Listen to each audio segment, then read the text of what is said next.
ராவணா பார்வையாளர்கள், தமிழ் உறவுகள் மற்றும் ராவணா நல விரும்பிகளுக்கு வணக்கம். நடிகர் விஜயனுடைய தமிழக வெற்றி கழகம் வேட்பாளர்கள் 234 தொகுதிக்கு அறிவிச்சுட்டு முக்கியமான அந்த கொள்கை வரைவுன்னு சொல்லுவாங்களோ அதை அறிவிச்சிருக்கிறாரு. அதை பற்றியான ஒரு உரையாடல் தம்பி முத்துப்பாண்டியன் நானும் சேர்ந்து தான் உட்கார்றோம். அவர் இங்கே வந்திருந்தார். நிகழ்ச்சியை 2 பேரும் தான் பார்த்துருந்தோம். சரி, இது தனியாக பேசுறதோட 2 பேரும் ஒரு உரையாடல் மாதிரியே பேசுவோன்றது தான் அந்த நிகழ்ச்சியோட நோக்கம்.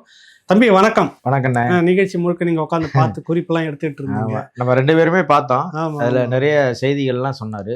குறிப்பா உங்களுக்கு நிகழ்ச்சி தொடங்கும் போது ஒரு உறுதிமொழி, அதாவது இது உறுதிமொழின்னு எடுத்துக்கல, இது நம்ம கொள்கையாவே இதை வச்சுக்கணும் அப்படின்னு சொல்லி சொன்னாரு. அந்த உறுதிமொழியை கேட்டீங்க, நீங்களும் வேகமா எழுதுனீங்க. ஏதோ உறுதிமொழியில ரொம்ப நிறைய செய்தியெல்லாம் சொல்றாருன்னு சொல்லி, அது குறிப்பா அதுல போதை தடுப்பு அது இதெல்லாம் சொல்லி படிக்கிறான்னா நீங்க சிரிக்கலாம் கூடாது. இல்ல நான் சிரிக்கலண்ணே, நான் உண்மையிலே சிரிக்க மாட்டேன். ஆமா, அதுக்கு முன்னாடியே தொடக்கத்தை பேசுவோம். தொடக்கும் போது முதல்ல கட்சி இந்த கொள்கையினுடைய அந்த கொள்கை யாரெல்லாம் தாங்கி பிடிக்கிறாங்க அப்படின்றதுல அண்ணல் அம்பேத்கர், பெருந்தலைவர் காமராஜர், அப்புறம் தந்தை பெரியாரை சொல்றாரு, அப்புறம் பெருந்தலைவர் காமராஜரை சொல்றாரு, அப்புறமா உங்களுக்கு அம்பேத்கரை சொல்றாரு, அது பிற்பாடு அந்த அஞ்சலி அம்மா சொல்றாரு, வேலு நாச்சியார் சொல்றாங்க. இந்த வழியில் தான் நாங்க வந்திருக்கிறோம் அப்படின்னு சொல்றாரு. அப்புறம் அவருக்காக ஒரு பாட்டு ஒண்ணு, பிரத்யேக பாட்டு, வாகை வெற்றி அப்படின்றது அவங்க கட்சி பாட்டு. முதல் பல்லவி சரணம் அப்படின்னு நீங்க முதல்ல கேட்ட உடனே அப்படியே அச்சு அசப்பல அந்த பாட்டுக்கு அப்படியே நீங்க சீமான் முகத்தை பொருத்தி விட்டீங்கன்னா அந்த வரிக்கு வரி அதுதான் வருது. இல்ல, நீங்க சீமான பார்த்து பழகுனதுனால எல்லாத்தையும் பொருத்தி பாக்குறீங்க. அதுல வர அந்த தமிழ் மொழி, இனம் பற்று, அந்த உறுதி, நோக்கம், அது எல்லாமே நீங்க பாத்தீங்கன்னா அவர் என்ன இது வரைக்கும் பேசிட்டு வந்தாரோ அதை இதுல சொல்றாரு. வேற ஒண்ணும் இல்ல. இவங்களுக்குன்னு ஒன்றும் இல்லைல்ல நம்ம சொல்ல வரல, மிகைப்படுத்தலாம் ஒன்றும் கிண்டல் பண்ணல. கேட்டோன்னு சிரிப்பு வந்துடுச்சு.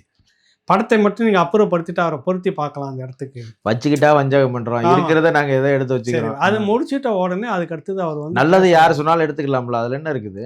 சீமான் பேசுற நல்லதா நாங்க கொஞ்சம் எடுத்துக்கிறோம், ஏன் எடுத்துக்க கூடாதுன்னு எதிர்க்க தம்பி. நீங்க புதுதா நாங்க மாற்றா வந்தோம், புதிதா வந்தோம்னு சொல்றப்ப நீங்க புதுசா என்ன சொல்ல வரைக்கும் எனக்கு நான் வெளிப்படையா சொல்லிட்டேன். நீங்க அங்க என்டிகேவில் வரைவில் இருந்துட்டு அப்படியே காப்பி பேஸ்ட் பண்ணிருக்கீங்கன்னு நான் சொல்றேன், விலாவரியா நான் சொல்றேன். சரி, அதை நம்ம என்னன்னு நம்ம பேசுவோம். இல்ல மறுத்துல நான் கேட்கிறேன், நீங்க சொல்லுங்க. அடுத்தது எதோட பொருந்தி போகுது அந்த உறுதிமொழியை நான் படிச்சிடுறேன். சரி, அது என்ன சொல்ல வர்றாரு உறுதிமொழியில எல்லாருமே இந்த உறுதிமொழி எடுத்துக்குங்கன்றாரு. எல்லாரும் உறுதிமொழி எடுத்துக்கிட்டாங்க. மக்களுக்காக, மக்கள் பணிக்காக மட்டுமே நான் இந்த தேர்தலில் போட்டியிடுகிறேன். நான் ஜெயிச்சு வந்த பிறகு, அவங்க சொல்ற வார்த்தை அப்படி, நான் ஜெயிச்சு வந்த பிறகு மக்கள் பணத்தில் ஒரு பைசாவை கூட தொடமாட்டேன், ஊழல் கரைப்படிய விடமாட்டேன், பெண்கள் பாதுகாப்பை உறுதிப்படுத்துவேன். பாப்ப இந்த இடத்துல டென்ஷன் கூடி பயங்கர கோபமா பெண்கள் பாதுகாப்பை, அது நம்மளால அந்த வேகத்துக்கு முடியல, பாதுகாப்பை உறுதிப்படுத்துவேன், போதை இல்லா தமிழகத்தை உருவாக்குவேன், சட்டம் ஒழுங்கை சரி செய்ய துணை நிற்பேன், ஒரு நாளும் மக்கள் விரோத செயலில் ஈடுபட மாட்டேன், இது சத்தியம் அப்படின்னு இந்த வேட்பாளர்களை உறுதிமொழி எடுத்துக்க வச்சுக்கிறார். அவரும் வேட்பாளராக நிக்கிறதுனால அவரை எடுத்துக்கிறாரு. ஆமா, எடுத்துட்டு எல்லாருமே உறுதிமொழி எடுத்துக்கிறாங்க. தானே 67ல இருந்து இவங்க சொல்லிட்டு வந்தாங்க இந்த திமுக கூட்டம். நீங்க நினைச்சு பாத்தீங்கன்னா 67ல இருந்து இதுதான் திமுக சொல்லிட்டு இருக்கிறாங்க. அப்புறம் அவங்க 3 வார்த்தையில சொல்லிடுவாங்க, கடமை, கண்ணியம், கட்டுப்பாடுன்னு சொல்லிடுவாங்க. அது எல்லாம் இதுக்குள்ள சேர்த்து கொஞ்சம் விரிவா பேசுறாரு. மானிய தேனன்றதெல்லாம் இது உள்ள வந்துடும். இவங்கெல்லாம் சொல்லிட்டாங்க முன்னாடி, இதெல்லாம் வந்துட்டு. அதுக்கு பிறகு 67க்கு பிறகு மாறி மாறி வந்த திராவிட ஆட்சிகள் எதையெல்லாம் இதுல சொல்லியிருக்கிறது எல்லாமே நடைமுறைப்படுத்திட்டு அது தொழிலாகவே ஒரு முனையம், அது ஒரு முனையம்ன்ற மாதிரி, அது ஒரு பிரான்ச்ன்ற மாதிரி வச்சுக்கிட்டு கஞ்சா கடத்துறதுல திமுகனுடைய பெரும் நிர்வாகி ஒருத்தர் இருந்தார். அப்புறம் ரெய்டுலாம் இருந்தப்ப அது சம்மந்தப்பட்ட கிளை அதில் இருக்கக்கூடிய ஆட்கள் தான் எக்ஸ்போர்ட், இந்த கொரியர் நடத்துறதுக்கு தொடர்புல இருந்து பிடிபட்டதெல்லாம் அவங்க தான். திமுக கும்பலில் மட்டுமே கிட்டத்தட்ட பார்த்தோன்னா ஒரு 3000-4000 கோடி பிஸ்னஸ் அந்த டேர்ன் ஓவர் பண்ணிட்டு இருக்கிற அந்த திமுக நபர் சாதிக் பாஷா அதில் சிக்கனாரு. இப்படி நிறைய இதில் இருந்துகிட்டு இருக்கு. இதெல்லாம் பார்க்குறாங்க. இப்போ இதுக்கு முன்னாடி இந்த கோபம் இங்கே என்டிகேவில் சீமான்கிட்ட வெளியே. சரி, இப்போ போதையில் சரக்கு வருதா வரலையா தெரியல. அது தனியாக வருது சரக்கு. அது சொல்லவே இல்லை. போதையே ஒழிப்புன்னு பொதுவாக சொல்றாரு. போதையில் டாஸ்மார்க் அது உற்சாகபானமா என்னன்னு தெரியல. அது பொதுவா மக்களுக்கு போதை என்பது இந்த மதுபான கடை தான். பெண்கள் அதிகமா பிரச்சாரத்தப்ப சொல்றது மதுபான கடையில குடும்ப இதால சீர்கெட்டு இருக்குது அப்படின்றாங்க. டிவிகே கிட்டையும் அதை போய் சொல்லலாம், அவங்க கிட்டயும் அந்த கோரிக்கையை வைக்கலாம். மக்கள் பெண்கள் அதுல நிறைய இருக்கிறதால பெண்களும் அதுகிட்ட போய் சொல்றதுக்கு வாய்ப்பு இருக்குது. ரசிகர்களாக இருக்கிறவங்க நிறைய பேர் இருக்காங்க, சொல்லுவாங்கல்ல. இப்போ அதில் டாஸ்மார்க்கை நாங்கள் வந்தோடனே இந்த மதுபானை அரசு சாராய கடை இருக்கவே இருக்காதுன்னு சொல்லவே இல்லை. ஒட்டுமொத்தமாக போதை இல்லாத தமிழ்நாட்டை நான் கேட்டா இப்போ சொல்லிக்கலாம், நாங்கள் போதைன்னா எல்லாத்தையும் சேர்த்து தாங்க சொல்றோம். இப்போ இந்த போதையிலேயே வரல, இது வருவாயில வருது, இது ரெவென்யூல வருது இல்லை, கவர்மெண்ட் அப்படிலாம் வச்சிருக்கு. வருஷத்துக்கு 50,000 கோடி வருமானம்னு சொல்றப்ப அதை நான் உடைக்கிறதுக்கு என்ன இப்போ விருந்தாரு சீமான் அவர் கட்சியில் இந்த போதையை நான் ஒழிச்சிருவேன். நீ என்ன சொல்ற, அதில் வந்து 50,000 கோடி வருமானம் ஆண்டுக்கு வருமானம் இல்லை, அதை அப்படியே நிறுத்திட்டு மாற்று வழின்னு தான் நான் சொல்றேன். பாலில் மட்டும் 3 லட்சம் கோடி நீங்கள் வந்து உற்பத்தி எடுத்துட்டு வரணும் திட்டத்தை நான் மாற்று ஒரு இதில் மட்டும்தான் வைக்கிறாரு. இதில் வந்து அந்தந்த வட்டாரத்தில் அந்தந்த பகுதியில் விளையக்கூடிய வேளாண் பொருட்களை வச்சு அது என்ன சொல்றது, மதிப்பு கூட்டு முறையில் பொருட்களை உற்பத்தி வெளிநாடுகளுக்கு ஏற்றுமதி பண்ற, அது வந்து தனி வருவாய், நிறைய வேலை வாய்ப்பு அப்படின்றதெல்லாம் அவர் சொல்ல வராரு. அதை தான் நீங்கள் இங்கே வந்து சொல்ல வரீங்க. நீங்கள் என்ன போதை ஒழிப்புன்னு சொல்லிட்டீங்க, அதனுடைய மாற்றா நீ என்ன வைக்கிறீங்க? எப்பவுமே ஒரு மாற்று நீங்கள் வைக்கணும். கடவுளை வணங்காதீங்க, கடவுளை வணங்குவோம் காட்டு மிராண்டி. சரி, வேற என்ன செய்யணும்? கடவுளை வணங்கல, சரி வேற என்ன செய்யணும்? அந்த மாற்று நீ சொல்லு. அதுலேயும் நீங்கள் ஜீசஸை பார்த்தா கும்பிட்டுக்கலாம், அவன் பிரச்சனை இல்லை. அல்லாஹ்ன்னு சொல்கிறவங்க பிரச்சனை இல்லை. இந்த கடவுள் மட்டுமே இது சொல்றதால இந்துத்துவான்னுவாங்க. நான் என்னன்றேன், கடவுள் மறுப்பு நீ பேசுனேன், அதனுடைய ஆல்டர்னேட்டிவ் என்ன? நீ இப்போ கடைசியாக எல்லாமே அங்கே தானே கும்பிட்டுட்டு இருக்கிறோம், அங்கே தானே யாகம் வளர்த்துட்டு இருக்கிறாங்க, அதுலேருந்து வெளியில் வரல. ஒரு 2% ஊர் பரிகாரம் செய்யாமல் தேர்தலே சந்திக்கிறது இல்லையே. நேரம் காலம் பார்த்து அன்னைக்கு மட்டும் அறிவாலயத்தில் உங்களுக்கு மிகப்பெரிய போக்குவரத்து நெரிசல். காரணம் என்னன்னா நல்ல நேரம், அதுதான் நல்ல நேரம். நீங்கள் எந்த வழி வந்தீங்க அப்படின்னு அதுதான் சொல்ல வரேன்னா, மாற்று கொண்டு வாங்க. சரி, இப்போ போதை பொருளை நீங்க சொல்லிட்டீங்கன்னா, அடுத்து அவர் சொன்னது வந்து பெண்களின் பாதுகாப்பு குறித்து பேசுறோம். பெண்களை பாதுகாப்பு சொல்றாப்புல. இன்னொன்னு பாத்தீங்கன்னா வந்து நாங்க அரசு பணத்துல, அதாவது மக்கள் பணத்துல நாங்க கை வைக்க மாட்டோம்னு சொல்றாரு. இது ஒரு முக்கியமான இதா தானே நம்ம பார்க்கணும். அதுதான் நானும் சொல்றேன். 67 வந்து சொல்லிட்டு வந்தவங்களே இதுதான் சொல்லிட்டு இருக்கிறேங்க. மக்கள் பணத்திலிருந்து கை வைக்க மாட்டோம் அப்படின்னாக்கா அதுக்கான மாற்று திட்டங்கள் நீங்க உள்ள என்ன சொல்ல வரீங்க? இப்ப நாம் தமிழர் கட்சி சொல்ற மாதிரி நாங்க வெளிப்படையான நிர்வாகத்தை கொடுப்போம், அதுல வந்து சம்பந்தப்பட்டாங்கன்னா அந்த நிமிடமே விசாரணை அது இதுன்னு இழுத்துக்கிட்டு போறதுனால அப்பவே விசாரிச்சு உடனே உறுதிப்பட்டனா முதல்ல வேலையை விட்டு அனுப்பிச்சிட்டு மாற்று இளைஞர்கள் அங்கே இருக்கிறாங்க கொண்டு வந்துடும் அப்படின்னு சொல்லிட்டு சொல்லக்கூடிய மாற்று இதில் இல்லை. அதனே 10/11 இது வரைக்கும் என்ன சொன்னாங்களோ அதை தான் சொல்லிட்டு இருக்கிறீங்க. நாங்கள் வந்தால் 1 பைசா கூட தொட மாட்டோம்னா, இப்போ கட்சிக்கு ஏன் விசில் தட்டு போட்ட படம் தட்டு சில்வர் தட்டு ஏன் போச்சு? பூஸ்ட் எல்லாம் கொடுத்தாங்க, பூஸ்ட். அப்புறம் இந்த என்ன டிஃபன் கேரியர் மாதிரி பாக்ஸா படத்தையே ஒட்டி அது கூட என்னன்னு கேட்டா இல்லை, அங்கேருந்து வழியில் போகிறதுக்குள்ளார வேற யாருன்னா எடுத்துட்டு அவன் ஸ்டிக்கர் ஒட்டிக்கிட்டானா, அதனால இங்கிருந்தே ஒட்டி அனுப்புறதே வண்டியில் பிடிதுன்னா அது கூட இல்லை, அது அவங்க காசு தானே, மக்கள் காசு இல்லை. இல்லை அவங்க அதுதான் சொல்கிறேன். நீ எப்போ வந்து நீ இந்த மாதிரி பரிசு பொருளை கொடுக்குறியோ நீ அந்த காசை எடுக்கணும்னு நினைப்பே எடுக்க மாட்டீங்களா? இல்ல, நாங்க சேவை செய்யறதுக்காக எங்க காசு சொந்த பணத்தை செலவு பண்ணுவோம். நீ ஏன் காசை கொடுத்து சேவை பண்ற? நீ எதுக்கு 2 கோடி 3 கோடி செலவு பண்ற? முதல்ல சொல்லுங்க. அதை உனக்கு நான் வேண்டுதலை அதுதான். நீ எப்போ வந்து இந்த மாதிரி இலவசங்கள் கொடுக்குறியோ அப்பவே மக்கள் காசு நீ எடுக்க போறன்னு அர்த்தம்.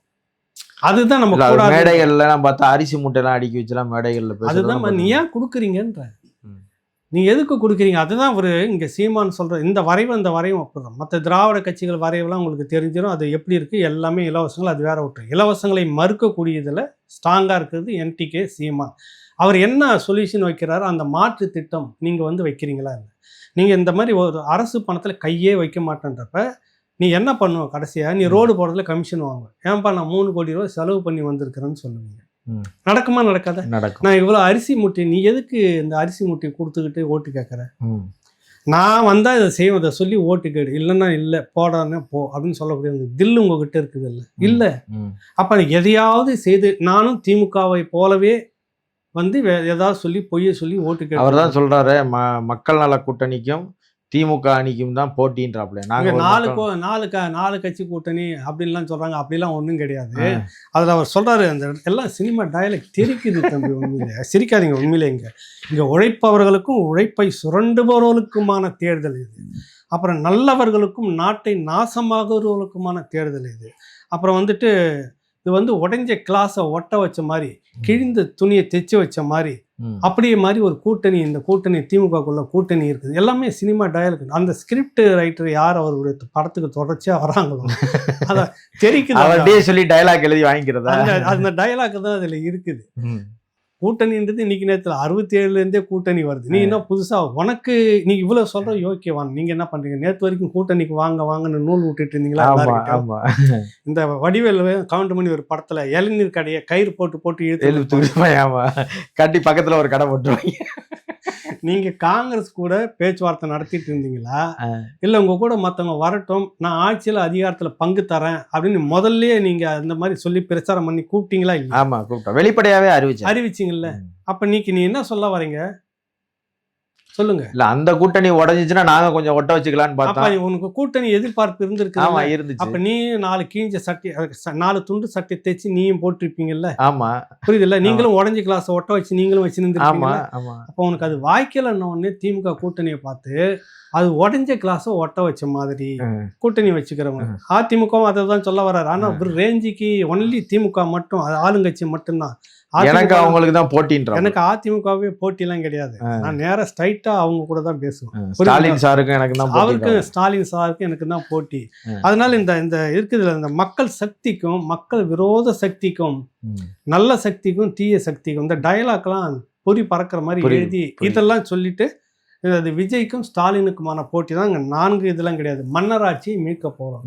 இது எல்லாமே தமிழ்நாட்டுல பேசின்னு தான் இருக்கிறாங்க. பல பேர் சொல்லிட்டாங்க வாரிசாரு. இதை விட நிறைய வசனம் சீமானும் பேசின்னு வந்துட்டாரு.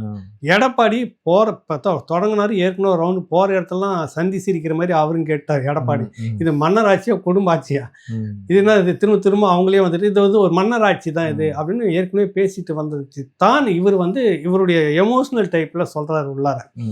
புதுசா வேற என்ன சொல்லியிருக்கிறாருன்னு எனக்கு தெரியல இதுல. சரி, இப்ப அவர் சொன்ன மாதிரி போதை ஒழிப்புக்கு அடுத்து என்ன பேசுறாரு? நானு கல்வி உறுதி திட்டத்தை நான் உறுதி செய்வேன்னு சொல்லி ஒரு திட்டத்துக்கு பேர் ஒன்று சொல்றாரு. கல்வி உறுதி திட்டம்னா என்ன சொல்ல வர்றாருன்னு அவர் என்னன்றாரு? அப்புறம் திரும்பவும் சொன்னீங்கன்னாக்கா இது நீங்க கிண்டல் பண்ற மாதிரி ஆயிடும். அப்புறம் என்னப்பா அவர் சீமானை பத்தியே சொல்றாரு. சீமானுக்கு சொம்பாருங்க.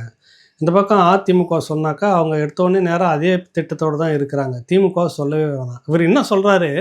நீங்கள் வந்துட்டு படிக்க ஆரம்பித்தோடனே உங்களுக்கு வந்துட்டு 20 லட்சம் ரூபாய் வந்து கொலட்ரால் இல்லாமல், பிணையம் இல்லாமல், பிணை இல்லாமல், ஜாமீன்தார் இல்லாமல் கொலட்ரால் கேட்பாங்களே 25 லட்சம் சொத்து 25 லட்சம் மன்னிக்கிறீங்க. ஏன்னா சொத்துலாம் வந்து வச்சுக்கிட்டு தான் லோன், எஜுகேஷன் லோன் நாங்கள் அது இல்லாமல் கொடுப்போம். புரியுதுல உங்களுக்கு? முத்ரா லோனுன்னே இப்போ வேலை செய்கிற பெண்களுக்கு கொடுக்க ஆரம்பிச்சுட்டாங்க. கல்வி கடன் சொல்லிட்டு கொடுக்க ஆரம்பிச்சுட்டாங்க. கல்வி கடனுக்கு நீங்கள் ஷூரிட்டி கேட்கக்கூடாதுன்னு போயிட்டு இருக்குதா இல்லையா?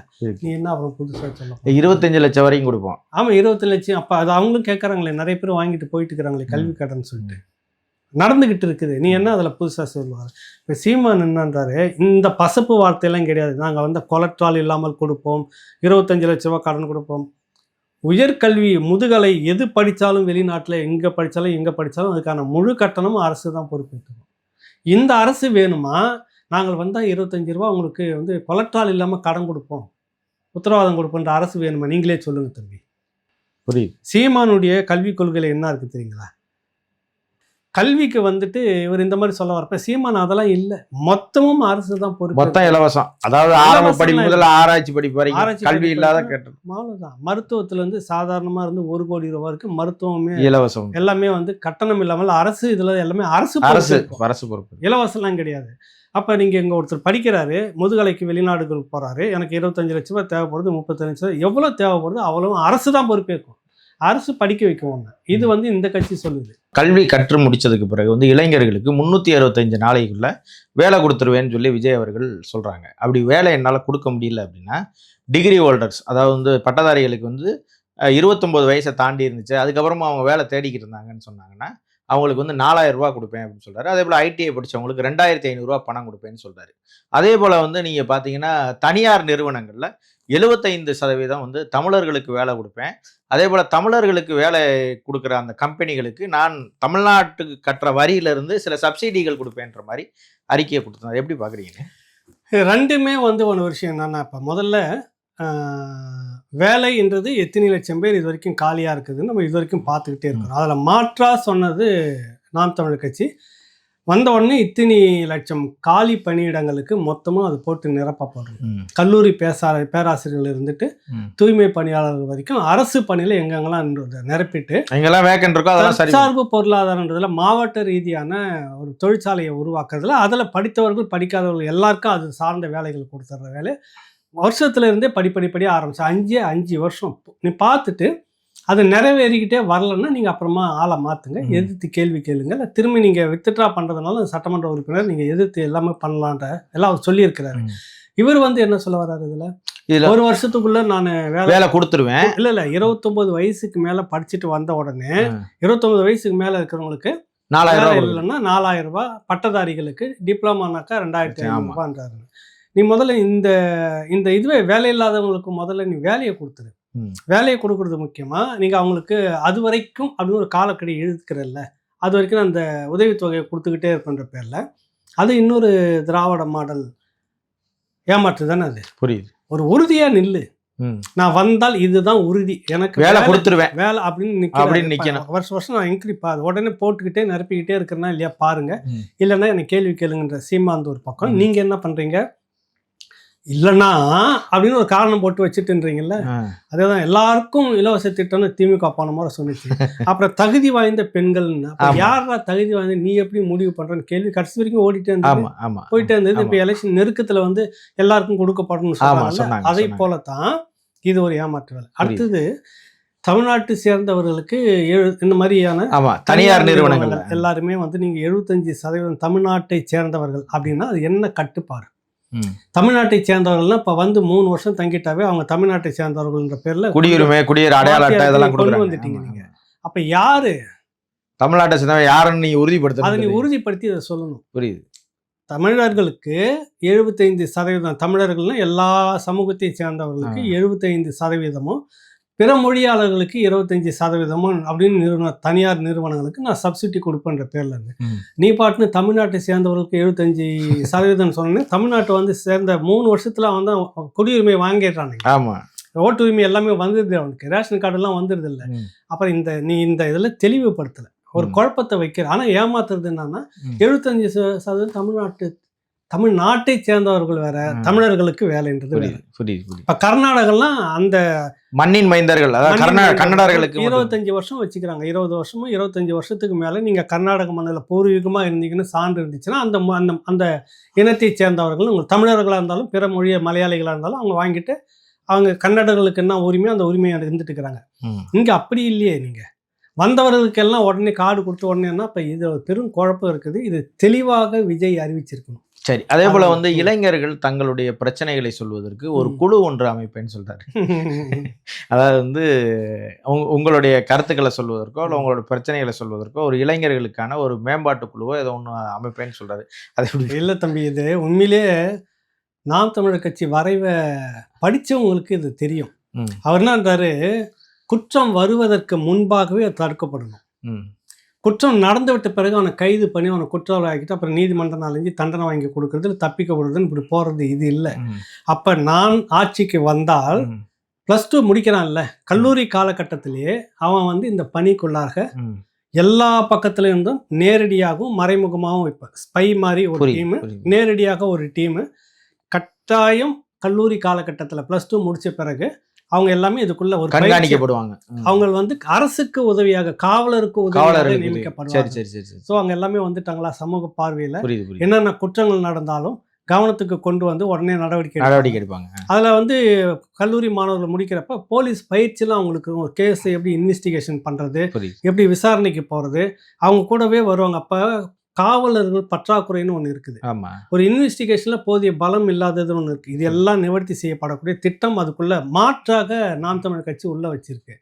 அதில் தான் எல்லா தெருவிலையும் இப்போ கூட சமீபத்தில் பேசிட்டு இருந்தாரு, ஊருக்கு ஒரு தெருவுக்கு தெருவு வீட்டுக்கு வீடு எங்க ஆளுங்க கண்காணிச்சுட்டு இருப்பான், அங்க என்ன தப்பு நடக்குது தகவல் வந்துடும், தூக்கிவிடுவோம், நாங்க குற்றம் நடக்க விட மாட்டோம் சொல்லியிருக்கிறார்ல. நீ என்ன சொல்ல வரீங்க? புரியுது. ஒரு குழு ஒன்று அமைப்பேன்னு சொல்றாரு. இளைஞர்களுக்காக மட்டும் ஒட்டுமொத்த சமூக குற்றங்களுக்கும், அது சிறுவர்கள் இருந்து இளைஞர்கள் இருந்துட்டு சமூகத்தில் பொதுவாக நடக்கிற எல்லா குற்றங்களும் நடப்பதற்கு முன்பாகவும் பின்பாகவும் நடந்த உடனே தகவல் வரும், இல்லை நடக்கிறதுக்கு முன்னாடியே தகவல் வந்துடும், உடனே நடவடிக்கை, உடனே தடுப்பு. இதுதானே இந்த திட்டத்தை நாம் தமிழர் கட்சி வச்சிருக்கு. இது நீ இதாக நைட்டெல்லாம் உட்காந்து வச்சு மனப்பாடம் பண்ணி மாதக்கணக்காக இதுக்கு வர தேர்தல் வரைவு அறிக்கை பண்ணுறதுன்றதுல பேசாமல் அங்கேருந்து காப்பி பேஸ்ட் பண்ணன்னு சொல்லிட்டு போயேன்.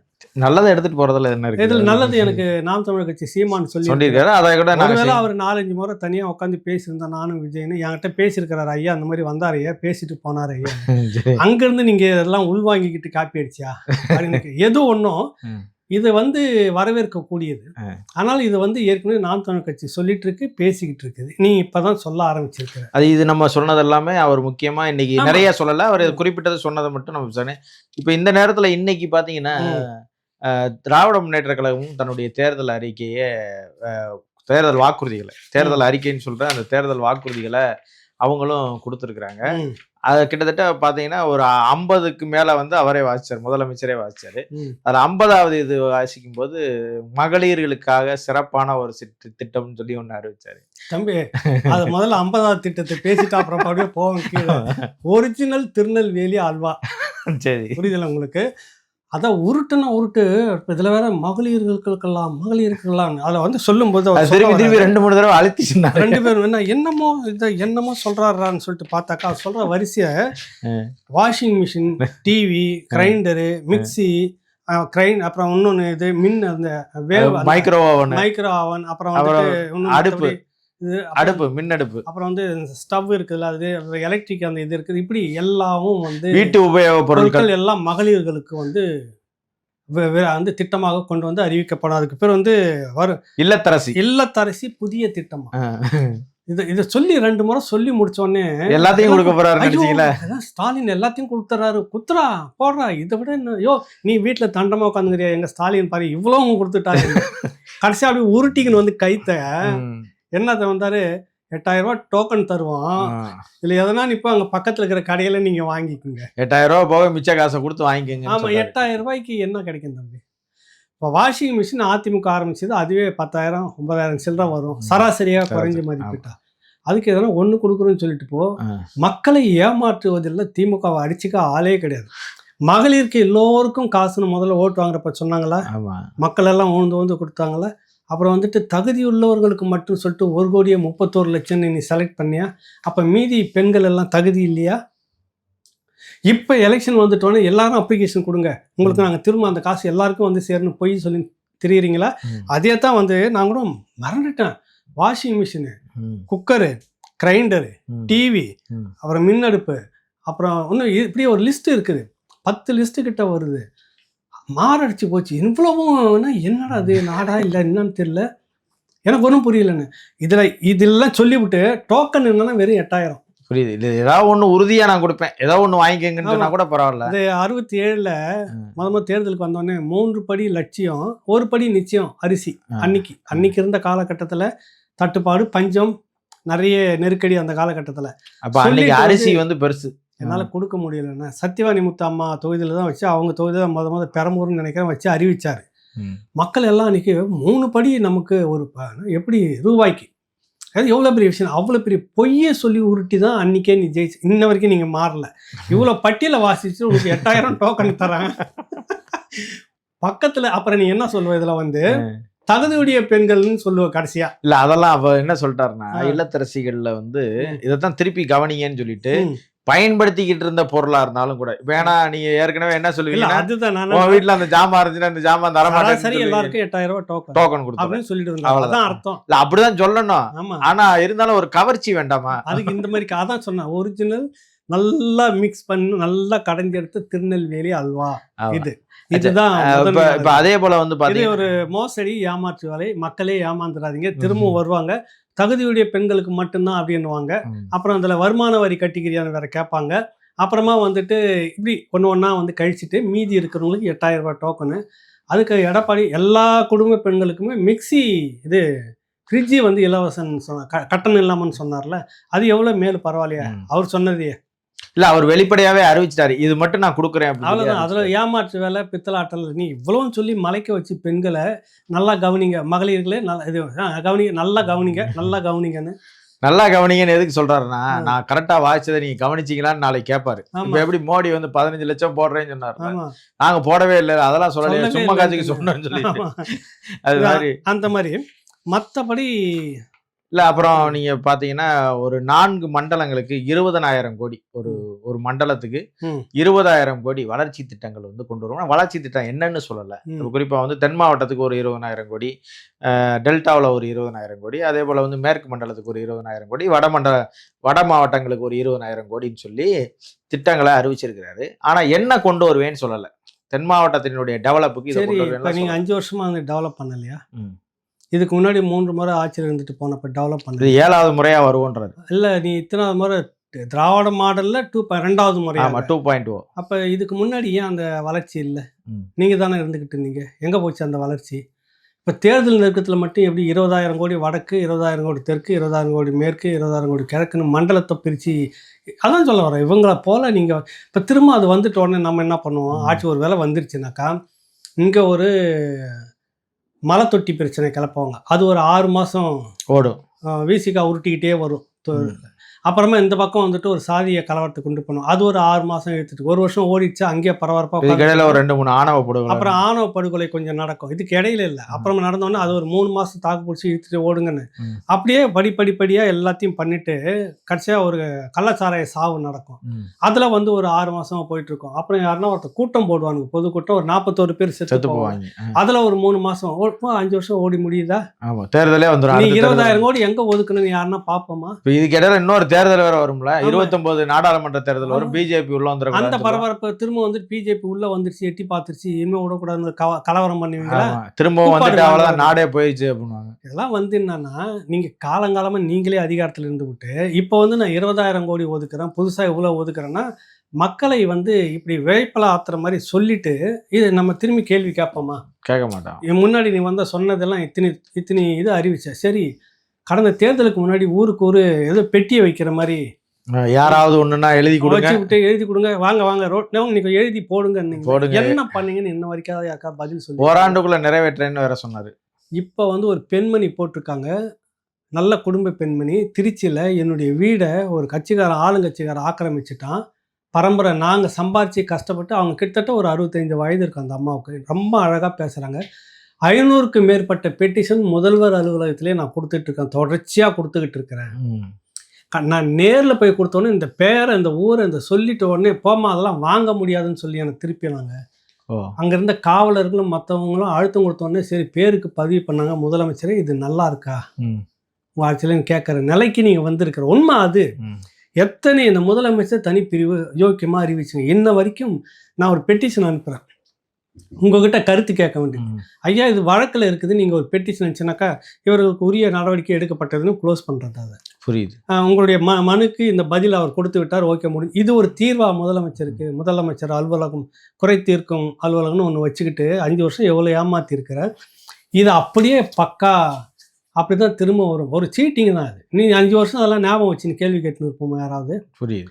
நீ பெட்டியே வச்சு வாங்கினது ஒரு பக்கம், முதலமைச்சர் குறை தீர்ப்பு இதுன்னு ஒன்று திறந்தீங்க, நான் தான் யோக்கியன், என்ன மாதிரி யாரும் இருக்கும்னு என்ன நடந்துச்சு இன்ன வரைக்கும் வாங்க. அதுலேருந்து வர புகாரை மட்டும் எடுத்து ஒரு பட்டிமன்றம் வைங்க.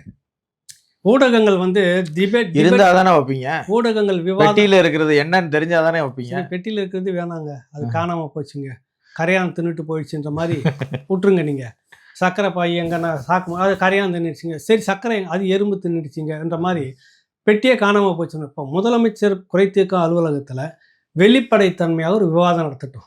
ஊடகங்கள் வேறு ஏதோ கூப்பிட்டு வச்சு விவாதம் நடத்துறீங்களா, நீங்கள் இதுக்கு வாங்க அதுக்கு வாங்கன்னு எல்லாரையும் கூப்பிட்டுட்டு இருக்கீங்களா, இதை பேசுங்க.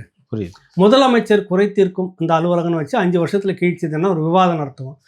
பெட்டிஷன் போட்டு தமிழ்நாடு முழுக்க தீர்க்கப்படாமல் இருக்கிறவங்க வாங்க நேராக கலந்துக்கங்கன்னா வாங்க, இதில் வந்து நீங்கள் கேள்வி கேளுங்க. எவ்வளவு கூட்டம், ஒரே ஒரு முறை இதை நேருக்கு நேராக விவாதம் நடத்த யாருக்கா துணிச்சல் இருக்கா? புரியுது. அதெல்லாம் எப்படி நடத்தலாம்? நம்ம நடத்தலாம், நடத்த விடணும் அரசு.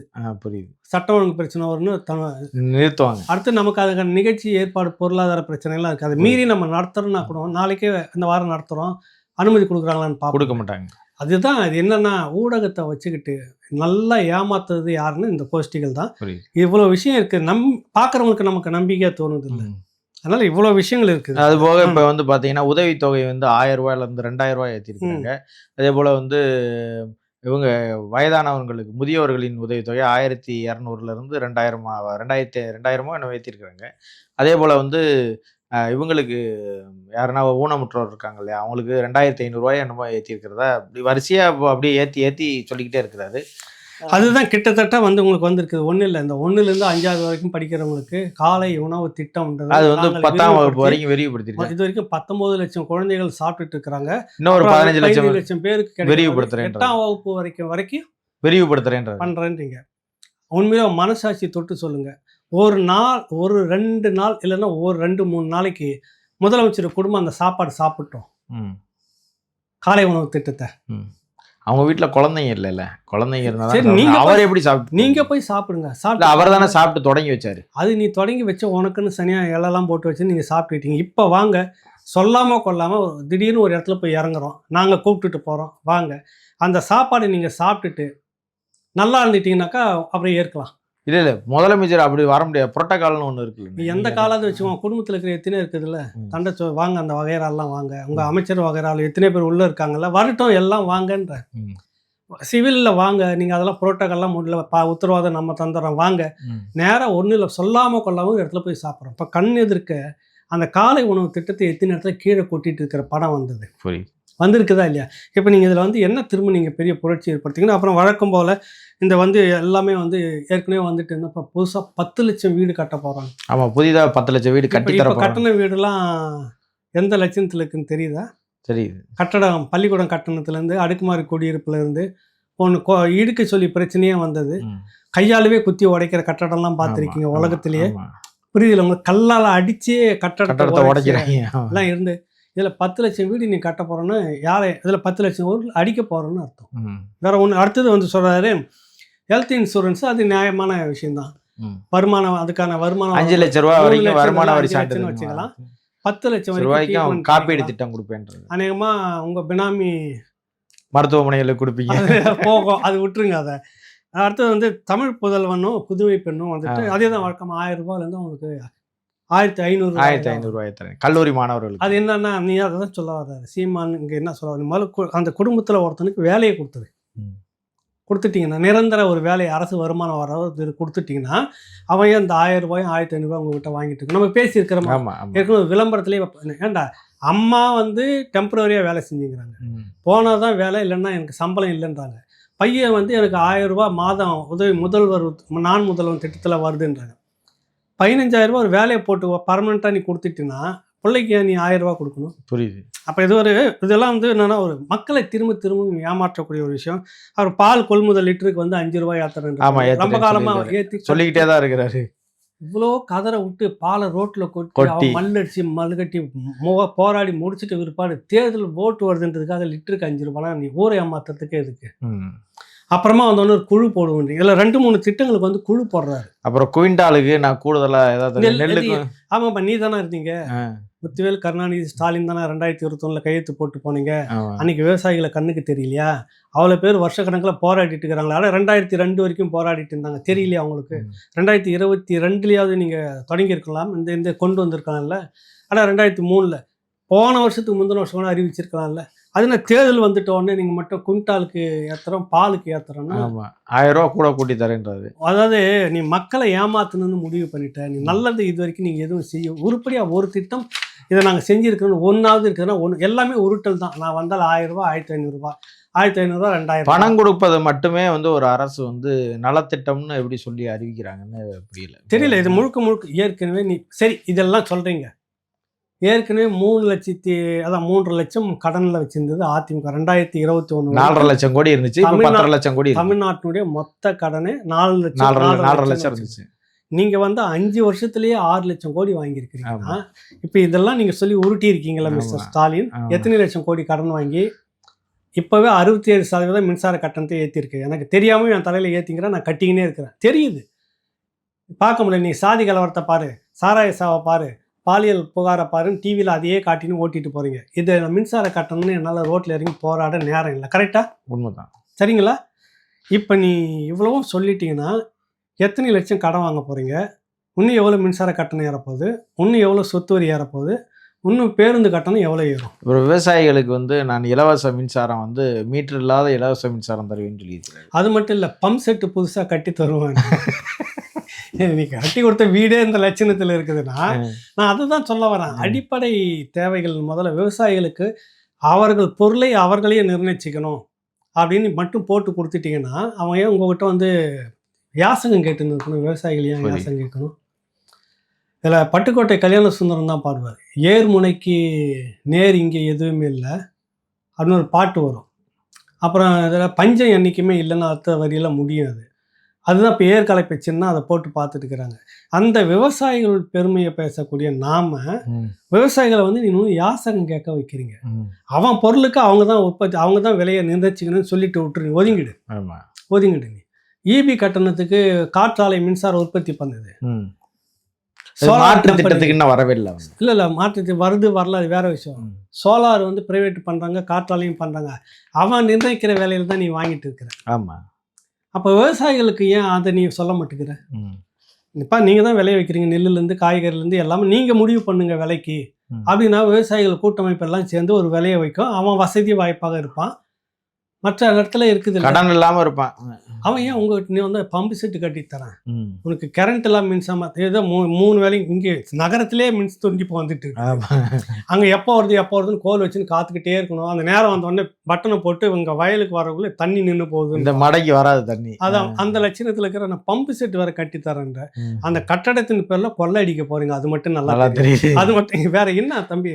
இப்ப ஐடி துறையில கொள்ளை கூட அடிச்சுக்குங்க. இப்ப ஐடி துறையில 2.5 லட்சம் கோடியில இருந்து 5 லட்சம் கோடியா மாத்துவேன்றது முதலீட்டை. ஏற்றுமதி இது ஐடி சாஃப்ட்வேர்ல ஏற்றுமதி பண்ணிட்டு இருக்காங்க. அது நீ அந்த அளவுக்கு வேலை வாய்ப்பு கூட்டணும் சொல்றீங்க. 2.5 லட்சம் கோடி இருக்குது. ஆமா, இது 5 லட்சம் கோடியா மாத்துவேன்றது சொல்றீங்க. 5 ஆண்டு இந்த 5 வருஷத்துல எவ்வளவு டெவலப் பண்ணியிருக்கீங்க கேட்டா முதன்மை மாநிலம் நாங்க தான்ன்றீங்க. கடன் வாங்கி நான் நல்லா நல்லா கலர் நல்லா சூப்பரா கார்ல போயிட்டுங்கிறேன் வந்துங்கிறேன் எல்லாம் தம்பி. பட் நான் கடனை வச்சுங்கிறேன்னு புரியுது. நீங்கள் கடன் இல்லாமல் நார்மலாக சட்டை பேண்ட்டு போட்டு நீ சுற்றுறீங்க. நீங்கள் நிம்மதியாக இருப்பீங்களா? நான் நிம்மதியாக இருப்பேன். வேட்டி துண்டோட கூட இருக்கேன், நீ கடன்காரன் இல்லாமல் வச்சுக்கிட்ட அப்படின்னு சொல்கிற மாதிரி. இல்லை, வாரம் வந்து என் வீட்டை கந்து வட்டிக்கு தட்டுறவனும் மாதம் வந்து பேங்க் வட்டிக்கு தட்டுறவனும் வச்சுக்கிட்டு நான் எப்படி நீ அந்த லட்சணத்தில் நாட்டை கொண்டு வந்து வச்சு விட்டு நீ நிம்மதி இல்லாமல் இரு. நான் ஏற்றுமதியில் அவ்வளோ பண்ணுறேன் இவ்வளோ பண்ணுறேன். இப்போ வந்து இன்னொன்று சொல்லியிருந்தார். அப்படியே ஆகான ஆனந்தத்தில் ஆயிடுச்சு. 50 லட்சம் மொத்தம் 15 லட்சம் ட்ரில்லியன் டாலர் இன்வெஸ்ட்மெண்ட் இழுத்துக்கிட்டு வந்து 15 லட்சம் ட்ரில்லியன் மதிப்பான கோடிகளை இழுத்துக்கிட்டு வந்து 50 லட்சம் பேருக்கு வேலை வாய்ப்பு கொண்டு கொடுக்க இளைஞர்களுக்கு 50 லட்சம் இளைஞர்களுக்கு வேலை வாய்ப்பு. இது வரைக்கும் ஒவ்வொருத்தரும் கூட்டு வந்து இத்தனை 1000 பேருக்கு வேலை, இத்தனை லட்சம் பேருக்கு வேலை. ஏற்கனவே இருக்கிறவனுக்கு வேலைக்கே வந்து நிரந்தரம் பண்ணாம இருக்கு. முதல்ல சம்பளமோட காசு ஸ்டாலின் இந்த ஐயா தயவு செய்து உங்களை கெஞ்சி கும்பிட்டு கேட்டுக்கிறோம். இந்த பூந்தமல்லியில இருந்துட்டு அதிகாலை நேரத்துல அப்படியே அந்த காஞ்சிபுரம் வரைக்கும் அப்படி டிராவல் பண்ணுங்க. நீங்க கொரியாவுக்குள்ள இருக்கிறீங்களா இல்ல தமிழ்நாட்டுக்குள்ள இருக்கிறீங்களான்னு உங்களுக்கு தெரியும். வட இந்தியாவுக்குள்ள நீங்க இருக்கிறீங்களா இல்ல தமிழ்நாட்டுக்குள்ள இருக்கிறீங்களா நீங்க தெரியும். என்னைக்காவது காலையில நீங்க தான் உங்களுக்கு தான் பாதுகாப்பெல்லாம் இருக்கு. அப்படியே காலையில ஃப்ரீயா அப்படியே போங்க. நீங்க வாக்கிங் போறது அந்த இடத்துக்கு மாத்துங்க தயவு செய்து. புரியுதுல உங்களுக்கு? பார்க்லயே போய் வாக்கிங் போயிட்டு அங்க வந்து சந்திக்கிறவங்களாம் வந்து சந்திக்கிறாங்கன்னு சொல்லிட்டு போட்டுங்கிறீங்களா பேட்டி, அந்த பக்கம் போங்க. பூந்தமல்லியில இருந்து காஞ்சிபுரம் நோக்கி அதிகாலையில ஒரு நேரத்துக்கு போங்க. அந்த இடம் அந்த ஏரியா அது முழுக்க நம்ம ஏதோ நார்த் இந்தியா வேற ஏதோ நகரத்துக்குள்ள வந்த மாதிரி, நம்ம ஏதோ கொரியாவுக்குள்ள வந்துட்டோமா அப்படின்ற ஒரு ஃபீல் உருவாகும். முழுக்க அவ்வளவு நிறுவனங்களும் கொட்டி வச்சிருக்கு. 80% மேல அவர்கள் தான். இதை நீ மாற்றத்துக்கு உங்களுக்கு இல்லை. நான் வந்து 15 லட்சம் ட்ரில்லியன் டாலரை இழுத்துக்கிட்டு வருவேன். 50 லட்சம் வேலை வாய்ப்புனா யாருக்கு? இளைஞர்களுக்கு. எங்கே அது? எத்தனை லட்சம் இளைஞர் இங்கே வேலை இல்லாமல் இருந்தது? 70 லட்சம் பேர் பதிவு செய்துட்டு காத்துட்டு இருக்கிறதா ஒரு நிகழ்ச்சியில் சீமான் பேசுகிறாருல்ல.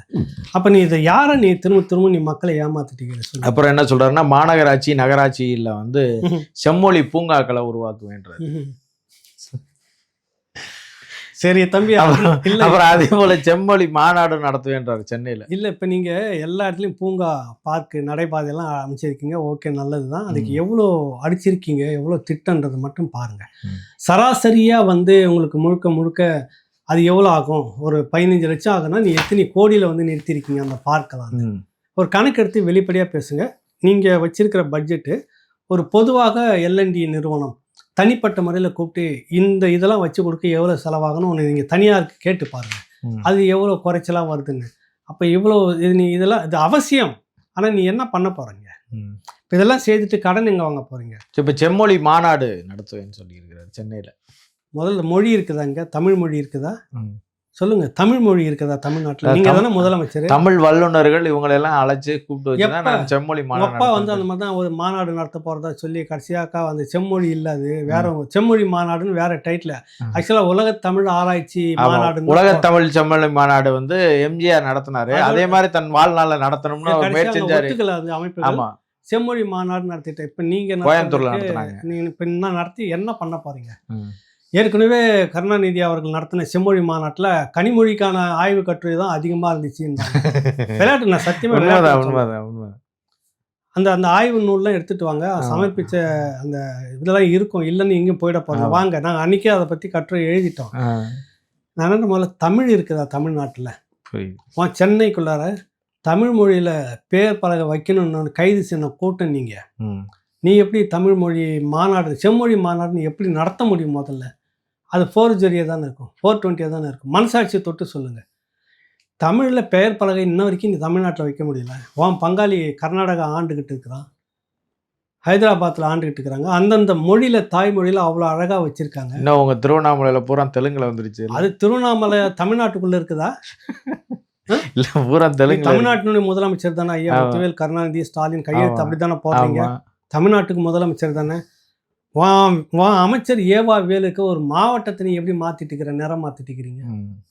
சென்னை நகரங்களில் எத்தனை இடங்கள் எங்கே தான் தமிழ் இருக்குது? நீ எப்படி செம்மொழி மாநாடுன்னு நடத்துறது சொல்கிறது கூச்சமாக இல்லை நமக்கு? யாரை ஏமாத்துறதுலாம் அறிக்கை இதில் வந்து உருப்படியாக இருந்தது வந்து 2 ஏமாத்துதல், உருப்படியான ஏமாத்துன்னு டிவி, மிக்சர், கிரைண்டர், அப்புறம் வாஷிங் மிஷின், அப்புறம் குக்கரு, இப்படின்னு ஒரு பெரிய பட்டியல் சொல்லி இதெல்லாம் வழங்கப்படும். 8000 ரூபா கூப்பணும், அப்புறமா 8000 ரூபா தான் கூப்பணுங்க ஒரு வீட்டுக்குன்னு சொன்ன மாதிரி.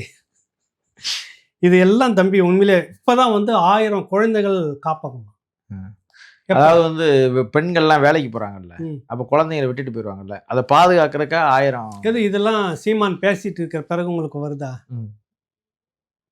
நீ எங்கே இருக்கீங்க நீங்கள்?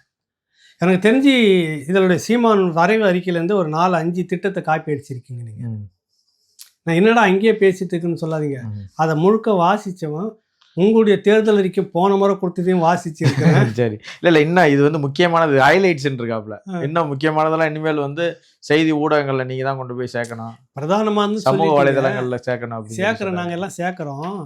போன முறை தேர்தல் அறிக்கையும் கொடுத்துருந்தீங்க. ஆமா, எண்ணு போட்டு கொடுத்துருந்தீங்க. ஆமா, அதையும் நான் வாசிச்சிருக்கேன். நாம் தமிழர்தும் வாசிச்சிருக்கிறேன். இதில் வந்து நீங்கள் கொடுத்து மொழிப்போர் தியாகிகளுக்கான நினைவு, நவீன நினைவு காட்சியகம் பொள்ளாச்சியில் எப்போ எத்தனை வருஷத்துக்கு பிறகு 67 ஆட்சியை பிடிச்சிங்க நீங்கள். ஆமாம், 64, 65 மிக பெரும் மொழிப்போருக்கு வந்து உயிர் தியாகம் நடந்ததெல்லாம் நடக்குது. ஆமாம், ஆமாம். அதை சொல்லி அப்படியே நீங்கள் அதிகாரத்தில் வந்து உட்காந்துங்க. உங்களுக்கு அதுக்குன்னு சம்மந்தமே இல்லை. அதில் அந்த தியாகத்தில், அந்த ரத்தத்துலேயும் அந்த சவத்துலேயும் மேலே உட்காந்துட்டு இருந்தீங்க.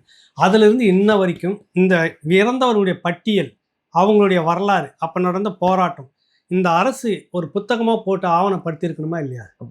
அதான் சொல்கிறேன். நீங்கள் என்ன எங்கே ஆள் இல்லை, நீங்கள் என் இனத்துக்கான தலைவனாக நீ இருக்கல, இந்த மண்ணுக்கான இந்த மொழிக்கான தலைவனாக நீ இருக்கல.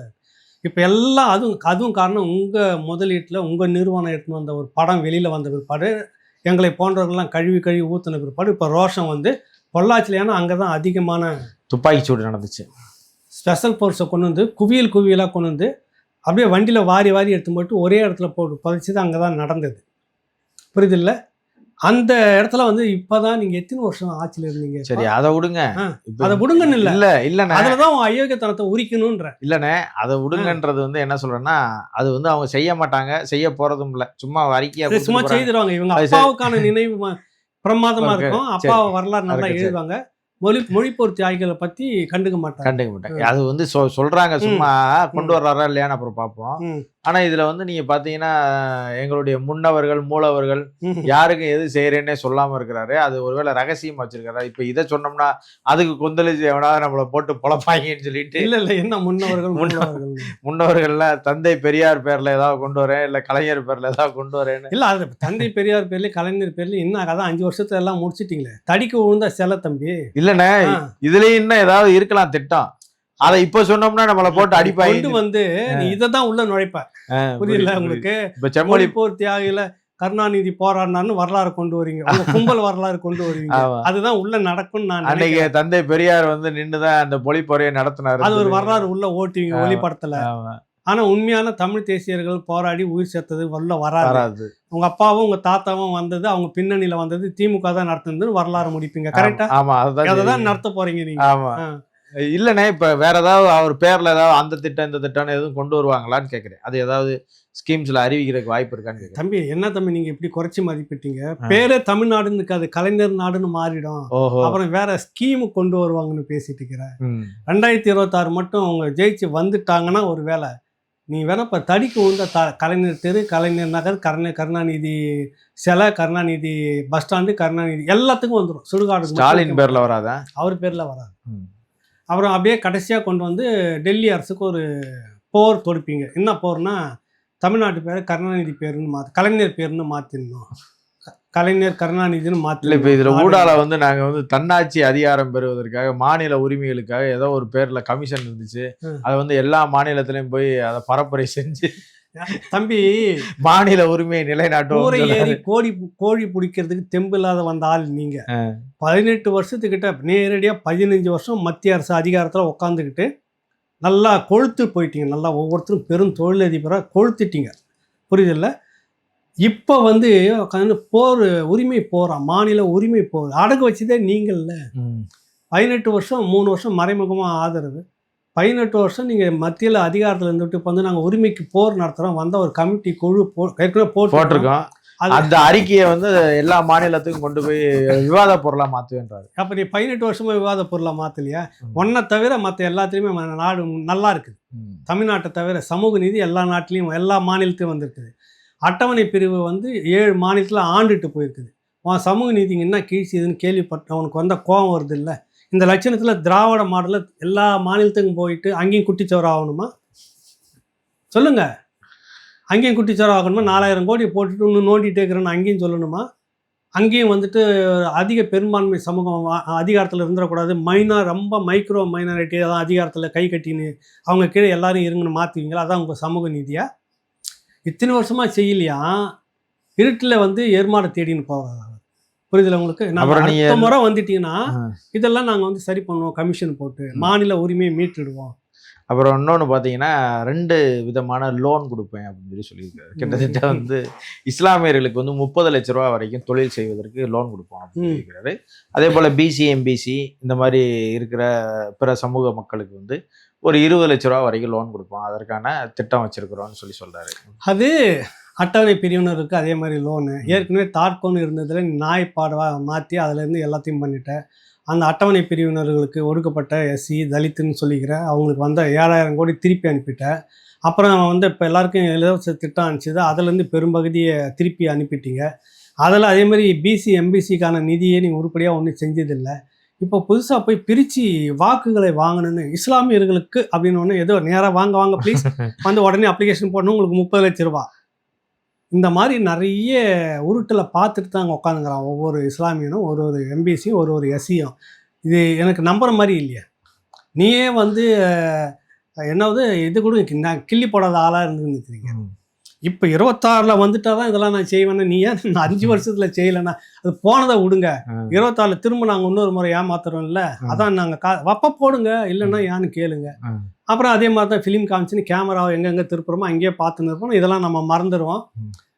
நடையா நடந்துட்டு இந்த ஒரு அம்மா அப்ளிகேஷன் 500 அப்ளிகேஷன் போட்டுருக்கு, அந்த மாதிரி நம்ம இப்போ இதில் வந்து நீங்கள் பார்த்தீங்கன்னா இந்த தேர்தல் இந்த அறிக்கையை வந்து உருவாக்குனதுல வந்து அதுக்கு தலைமையேற்று நடத்தினது வந்து கனிமொழி கருணாநிதி, அன்பு சகோதரி, அருமை சகோதரி கனிமொழி கருணாநிதி அவர்களுக்கு நன்றின்னு சொல்லி. அன்பு, அருமை இதெல்லாம் அந்த எலெக்ஷன் வரைக்கும் தான் தம்பி வரும். இல்ல அதுல வந்து இன்னொரு இது இருக்குது. வரிசையா வரும்போது முனைவர் கோவை செல்லியன் அவங்க பேர்லாம் சொன்னாங்க. அதே போல வந்து முனைவர் வந்து நம்ம பிடிஆர் பழனிவேல் தியாகராஜனுடைய பேர் வந்து உருப்படியா அவர் சொன்னாங்க. சரி, இதுல என்னன்னா அவர் போன முறை அமைச்சரா இருக்கும்போது சொன்னாரு, டே இந்த இலவசத்தெல்லாம் ரத்து பண்ண, நாடு கடன் ஆகிட்டு இருக்கு.